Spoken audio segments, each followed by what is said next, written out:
السلام علیکم دوستو، آج کی کہانی کا نام ہے قناعت کی برکت۔ ایک چھوٹے سے گاؤں میں نعمان نامی ایک لڑکا اپنے والد کے ساتھ رہتا تھا۔ نعمان کا گھر بہت سارا تھا۔ اس کے والد ایک کسان تھے اور دن بھر کھیتوں میں کام کرتے تھے۔ ان کی آمدنی بہت زیادہ نہ تھی، لیکن جتنی تھی وہ اس پر اللہ کا شکر ادا کرتے تھے اور صبر و قناعت سے زندگی گزارتے تھے۔ نعمان بھی اپنے والد کی طرح محنتی اور سادہ دل تھا۔ وہ ہر روز اسکول جاتا، پڑھائی کرتا اور شام کو اپنے والد کا ہاتھ بٹاتا۔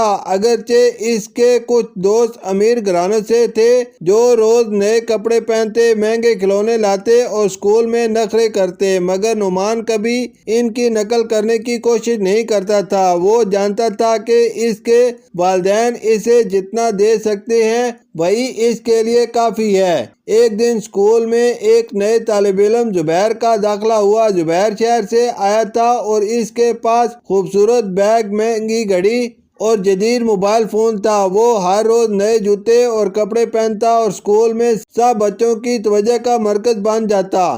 نعمان کے دوست آہستہ آہستہ زبیر کی طرف مائل ہونے لگے۔ وہ اس کے ساتھ بیٹھتے، اس سے کھیلتے اور اس کے تحفوں کی تعریف کرتے۔ نعمان کو تھوڑا عجیب محسوس ہونے لگا۔ اس کے دل میں کبھی کبھی حسد کی ایک چنگاری سی جل اٹھتی، لیکن وہ فوراً اپنے دل کو سمجھا لیتا، اللہ نے جو دیا ہے وہی کافی ہے۔ حرص و لالچ اچھی بات نہیں۔ ایک دن اسکول میں اعلان ہوا کہ اگلے ہفتے اخلاقی کہانی لکھنے کا مقابلہ ہے، جس میں پہلا انعام ایک خوبصورت سائیکل ہوگا۔ نعمان بہت خوش ہوا۔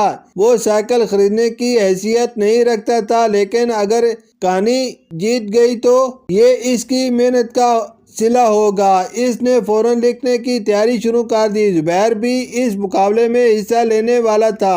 اس نے فخری انداز میں کہا، میرے ابو نے میری مدد کے لیے ایک مشہور مصنف کو کہا ہے، میری کہانی سب سے بہترین ہوگی۔ نعمان نے کوئی جواب نہ دیا۔ وہ رات کو دیر تک بیٹھا سوچتا رہا اور آخرکار اس نے قناعت پر ایک کہانی لکھی۔ کہانی میں ایک ایسے غریب لڑکے کی داستان تھی جو دوسروں کے پاس موجود چیزوں سے متاثر ہوئے بغیر اللہ کی دی ہوئی نعمتوں پر شکر ادا کرتا ہے اور آخرکار اپنے محنت، صبر اور قناعت کے ذریعے زندگی میں کامیاب ہو جاتا ہے۔ مقابلے کا دن آیا۔ تمام طالب علموں نے اپنی اپنی کہانیاں جمع کرائیں۔ چند دن بعد نتائج کا اعلان ہوا۔ پرنسپل صاحب نے اعلان کیا، اس سال کا پہلا انعام اس طالب علم کو جاتا ہے جس کی کہانی نے ہمیں نہ صرف متاثر کیا بلکہ سبق بھی دیا۔ یہ کہانی قناعت، صبر اور شکر کی خوبصورت مثال ہے۔ انعام حاصل کرنے والے طالب علم کا نام ہے نعمان۔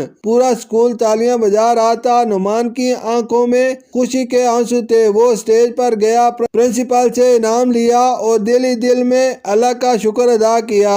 زبیر حیران تھا۔ وہ سوچ بھی نہیں سکتا تھا کہ ایک سادہ سے لڑکے کی لکھی ہوئی کہانی اس کے تیار کیے گئے شاندار مضمون سے بہتر ثابت ہوگی۔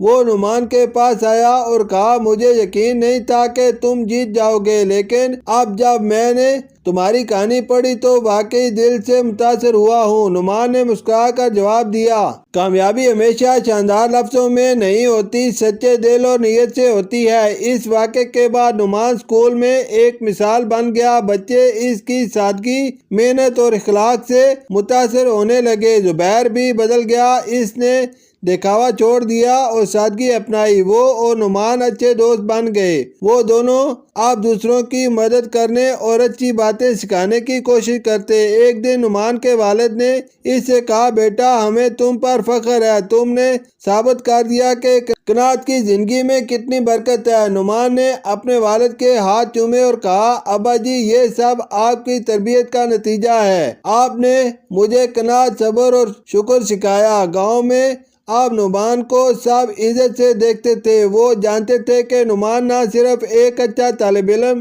ہے بلکہ ایک اچھا انسان بھی ہے۔ اس نے یہ سبق سیکھا تھا کہ دنیا کی سب سے بڑی دولت دل کا سکون اور اللہ پر بھروسہ ہے، اور یہ تب بھی ملتا ہے جب انسان قناعت کو اپنی زندگی کا حصہ بنا لیتا ہے۔ نعمان اپنی کہانی، اپنے کردار اور اپنی زندگی سے دوسروں کو بھی یہی سکھاتا رہا کہ قناعت کرنے والے کبھی خالی نہیں رہتے، کیونکہ جو دل اللہ کے دیے پر خوش ہوتا ہے وہ سب سے بڑا خزانہ رکھتا ہے۔ اور یوں نعمان کی زندگی ایک روشن مثال بن گئی کہ قناعت کی برکت سے نہ صرف دنیا میں کامیابی ملتی ہے بلکہ دل کو وہ سکون بھی نصیب ہوتا ہے جو کسی دولت سے نہیں خریدا جا سکتا۔ شکریہ۔